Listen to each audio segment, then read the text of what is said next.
প্রিয় দর্শক, জানিয়ে দেব আমাদের হাতে থাকা সর্বশেষ আপডেট আন্তর্জাতিক বাংলা খবর। চ্যানেলটি সাবস্ক্রাইব করে আমাদের সাথেই থাকুন।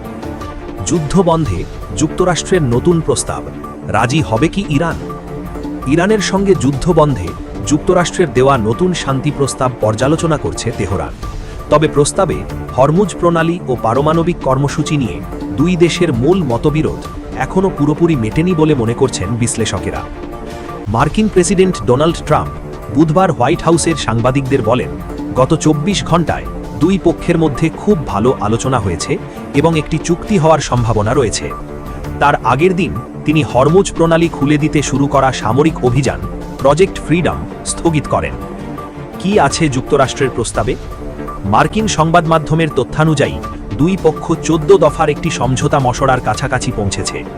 এতে ইরান অন্তত ১২ বছরের জন্য ইউরেনিয়াম সমৃদ্ধিকরণ বন্ধ রাখা এবং পারমাণবিক অস্ত্র তৈরি না করার প্রতিশ্রুতি দিতে পারে।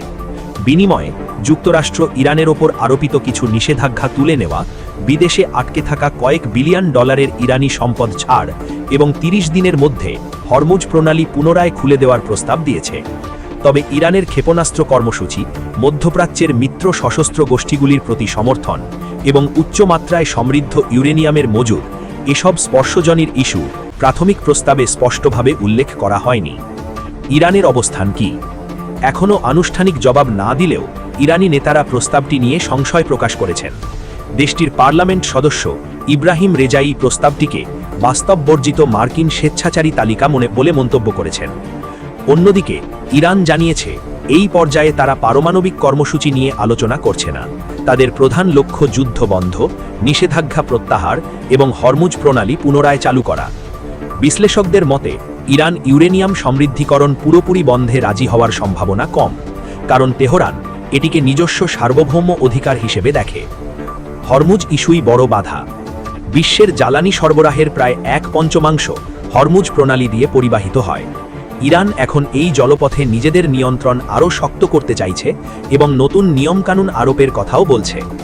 অন্যদিকে যুক্তরাষ্ট্র ও গুপ্তসাগরীয় মিত্ররা কোনো শর্ত ছাড়াই জাহাজ চলাচল স্বাভাবিক করতে চায়। ফলে এই ইস্যুতে দুই পক্ষের দূরত্ব এখনও অনেক। তবে কূটনৈতিক সূত্রগুলি বলছে, একটি সংক্ষিপ্ত সমঝোতা মসড়ার মাধ্যমে যুদ্ধ আনুষ্ঠানিকভাবে শেষ করার বিষয়ে দুই দেশ আগের যে কোনো সময়ের চেয়ে বেশি কাছাকাছি অবস্থানে রয়েছে। এদিকে আবারও ইরানে হামলার ফন্দি খুঁজছে ইসরায়েল। ইরানে নতুন করে হামলা শুরু করতে চায় দখলদার ইসরায়েল। ইহুদিবাদী ভূখণ্ডের সামরিক ও নিরাপত্তা বিষয়ক নীতি নির্ধারকদের এই সিদ্ধান্ত যুক্তরাষ্ট্রকে পাঠানো বার্তায় জানানো হয়েছে। ইসরায়েলি পাবলিক ব্রডকাস্টিং কর্পোরেশনের বরাতে এ তথ্য জানা গেছে। আইপিবিসির প্রতিবেদনে বলা হয়েছে, ইরানের সঙ্গে আলোচনা বা সমঝোতাকে শুধু সময়ের অপচয় বলে মনে করছে ইসরায়েল। পারস্য উপসাগরীয় অঞ্চলে চলমান উত্তেজনাকে কাজে লাগিয়ে তারা ইরানের মূল ভূখণ্ডে আবারও সামরিক অভিযান চালাতে আগ্রহী।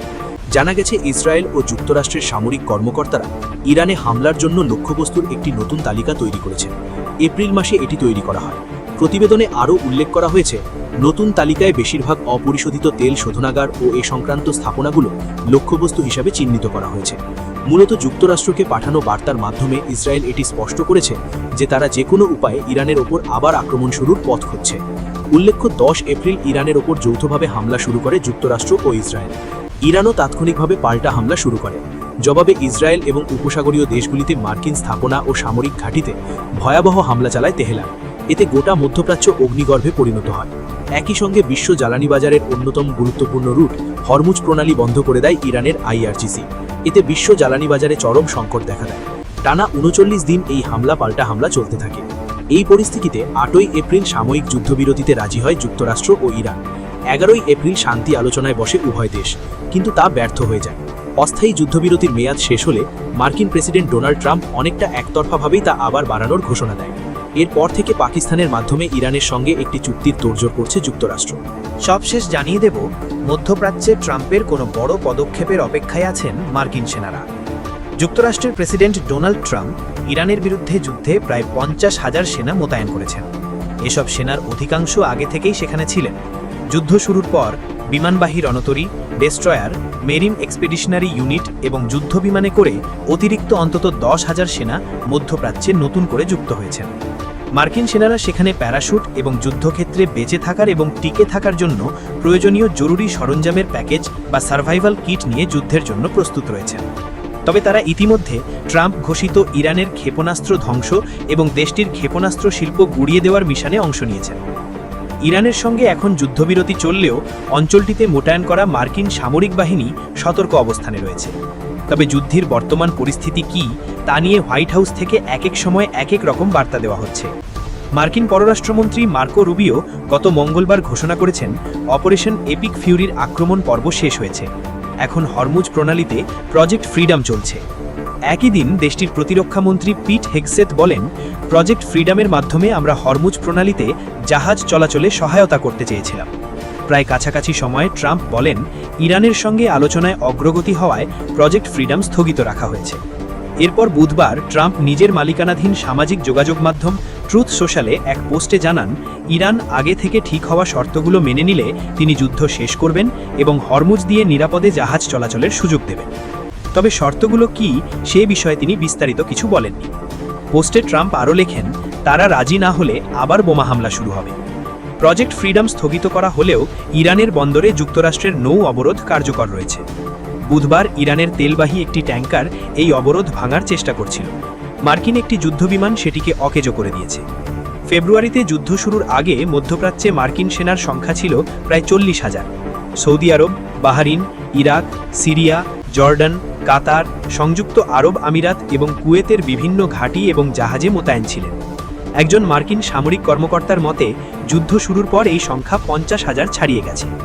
তবে মধ্যপ্রাচ্যে বর্তমানে মার্কিন সেনা সংখ্যা কত তা সঠিকভাবে বলা কঠিন হয়ে পড়েছে, কারণ যুক্তরাষ্ট্র ও ইসরায়েলের যৌথ আগ্রাসনের জবাবে ইরান মার্কিন ঘাঁটিগুলিতে পাল্টা হামলা চালিয়েছে। ফলে অঞ্চলটির বিভিন্ন ঘাঁটি থেকে মার্কিন সেনাদের সরিয়ে নেওয়া হয়েছে। 82তম এয়ারবোর্ন।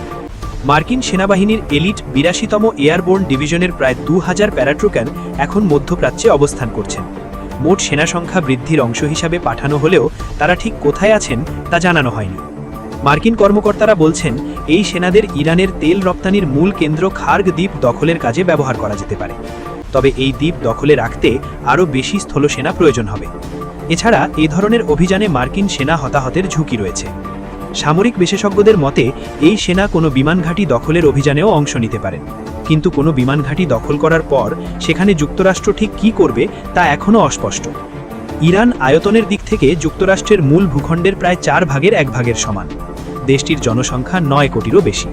তাই এত অল্প সংখ্যক সেনা দিয়ে ইরানের মতো একটি দেশের ভূখণ্ড দখলে রাখা বেশ চ্যালেঞ্জিং হতে পারে। 31তম মেরিন এক্সপেডিশনারি ইউনিট। ইরানে হামলাকে কেন্দ্র করে মধ্যপ্রাচ্যে অতিরিক্ত 2500 মেরিন এবং 2500 নৌসেনা মোতায়েন করা হয়েছে। 31তম মেরিন এক্সপেডিশনারি ইউনিটের মেরিনরা সেখানে ঠিক কী করবেন তা এখনও অস্পষ্ট। তবে মার্কিন কর্মকর্তারা জানিয়েছেন, ইরানের কোনো দ্বীপ বা অন্য কোনো ভূখণ্ড দখলের প্রচেষ্টায় তারাও অংশ নিতে পারেন। Special operations troops.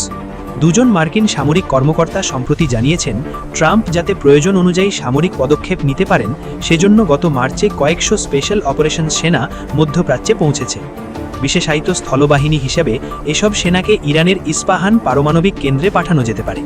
সেখানে ইরানের উচ্চমাত্রায় হারিত ইউরেনিয়ামকে লক্ষ্য করে কোনো মিশনে তাদের ব্যবহারের সম্ভাবনা রয়েছে। ইউএসএস অ্যাব্রাহাম লিঙ্কন এবং ইউএসএস জর্জ এইচ.ডব্লিউ. বুশ। যুক্তরাষ্ট্রের বিমানবাহী রণতরী ইউএসএস অ্যাব্রাহাম লিঙ্কন এবং USS George HW. বুশের strike group এবং তার সঙ্গে থাকা যুদ্ধজাহাজের বহর এবং 10,000-এর বেশি নাবিক এবং মেরিন সদস্য বর্তমানে আরব সাগরে অবস্থান করছেন।